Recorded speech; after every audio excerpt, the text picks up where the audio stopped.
du Père, du Fils et du Saint-Esprit, Amen. Notre Seigneur Jésus-Christ,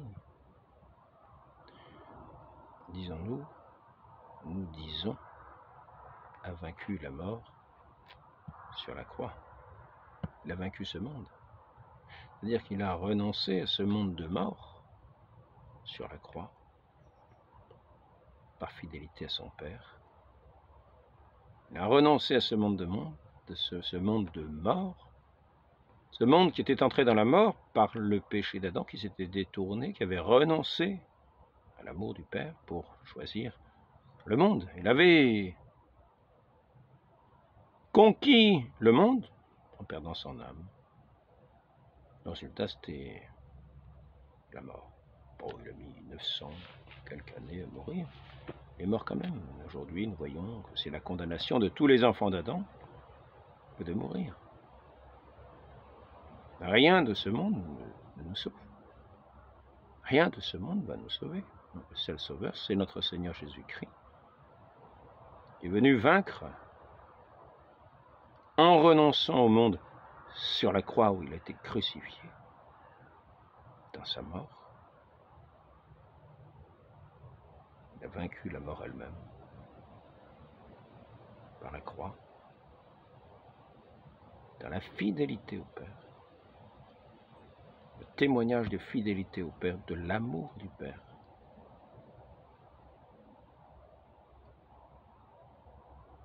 Ainsi donc, en renonçant à ce monde, en s'attachant à son Père, il a vaincu le monde. Il a pris notre mort. Il s'est fait obéissant jusqu'à la mort.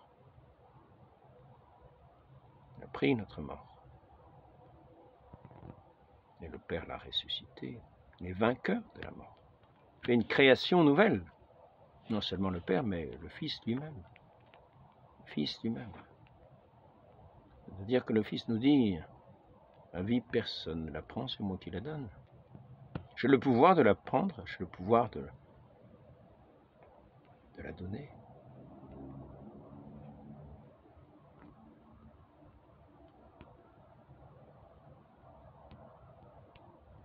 Détruisez ce temple, dit-il, aux Juifs, parlant de son corps. Détruisez ce temple. En 3 jours, je le rebâtirai. C'est ce qu'il a fait. Le Christ est ressuscité. Donc il a vaincu la mort. Il a racheté l'humanité par sa fidélité. Comme l'humanité avait été perdue par l'infidélité d'Adam, par la désobéissance d'Adam.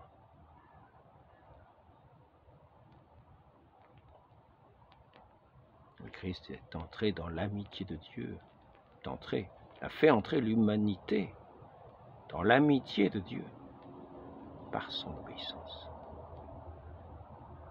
Lui qui avait revêtu notre humanité au nom des hommes, lui, l'envoyé du Père, est mort sur la croix, dans ces douloureux travaux, dans cette souffrance abominable, dans tout son corps, dans tout son être, dans cette agonie sanglante.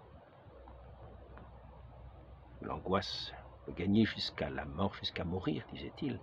Mon âme est triste à en mourir. Combien a-t-il souffert de cette agonie, de cette angoisse terrible, inimaginable, laquelle n'importe qui serait devenu fou. Lui, demeurait dans cette volonté du Père, qui recevait toutes choses comme venant de la main du Père, qui était l'envoyé du Père. Toutes ces paroles sorties de sa bouche divine étaient les paroles mêmes du Père. Toutes ces œuvres, c'est le Père qui les réalisait en lui. Ainsi, notre Seigneur a-t-il réalisé la rédemption du monde sur la croix.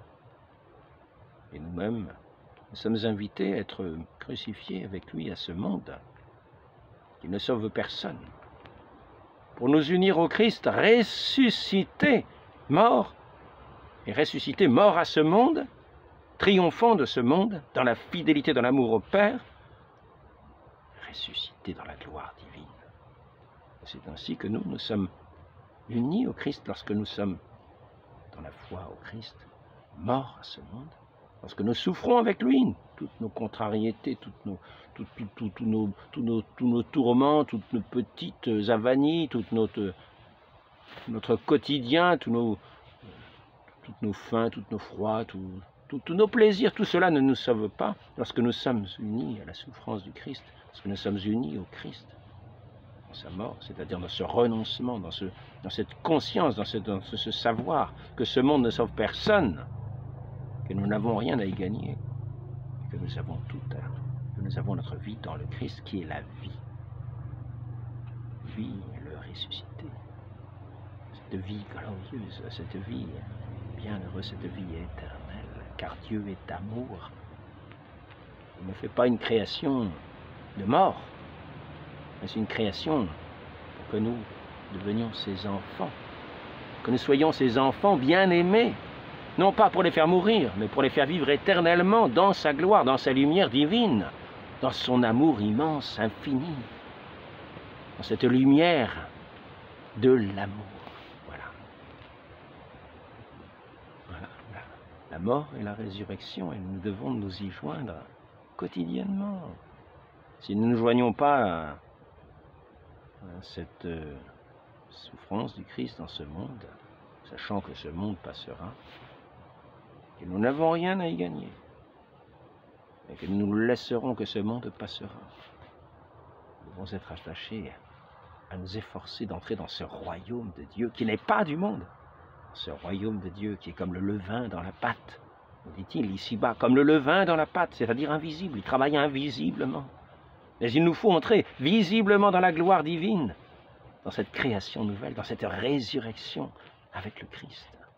Et c'est à cela que nous devons travailler de toute notre force. Le royaume de Dieu appartient aux violents, souffre violence. Ce sont les violents qui s'en emparent. Prenons-en conscience.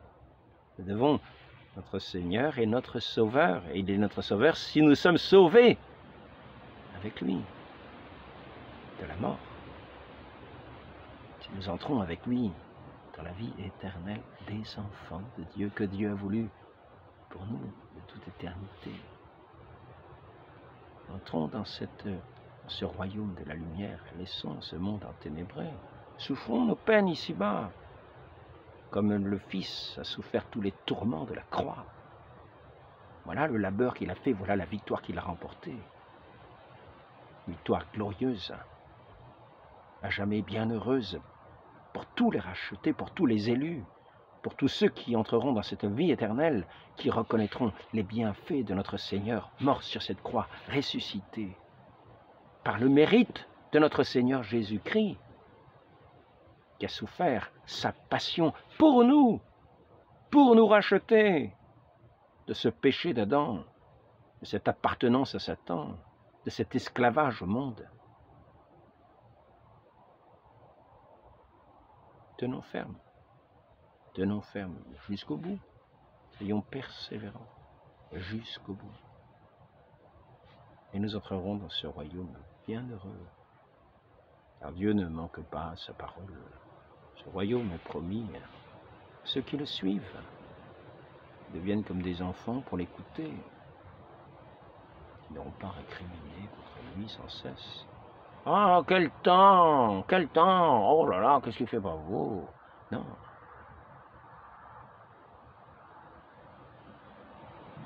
Quel temps?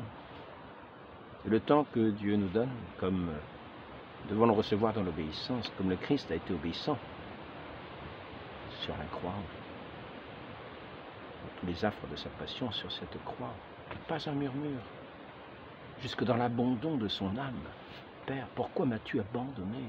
Tous les tourments, il les a connus, il les a acceptés, sachant que la vie n'est pas du monde. Il est lui, la parole du Père, il est demeuré dans la fidélité, dans l'obéissance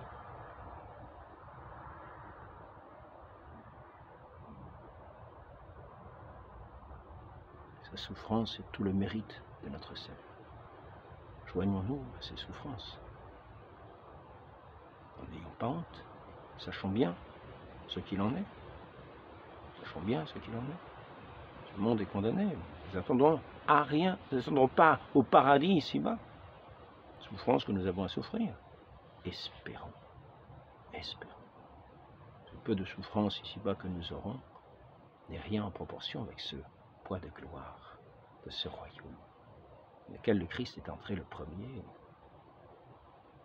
et qui est descendu dans ce royaume de mort, les enfers, qui a ramené les âmes qui s'y trouvaient enfermées, et les a conduites dans son ciel d'éternité, et qui nous attend pour y entrer à notre tour dans cette gloire infinie, dans ce royaume bienheureux, tout de beauté, tout de grâce, tout de lumière, tout d'amour. Ce rayonnement de l'amour du Père immense, immense, qui nous amènera à cette louange éternelle, infinie, éternelle, sans fin, et bienheureux. Le loup et l'agneau. L'enfant mettra la main sur... Vous connaissez tous ces textes-là, c'est le ciel. C'est pas ici-bas, c'est le ciel. Le ciel. Le ciel des bienheureux, des enfants de Dieu, de ceux qui ont écouté le Fils et qui l'ont suivi, qui le suivent, en portant tous les jours ici-bas leur croix, sachant ce qu'il en est. Sachant ce qu'il en est du monde, et sachant ce qu'il en est de ce royaume à venir. Il sera pleinement révélé la clarté de sa lumière.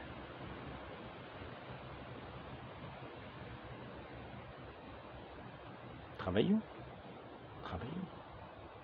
Toute peine mérite salaire. Travaillons avec le Christ qui nous a mérité salaire de la vie éternelle. Ainsi soit-il. Au nom du Père et du Fils et du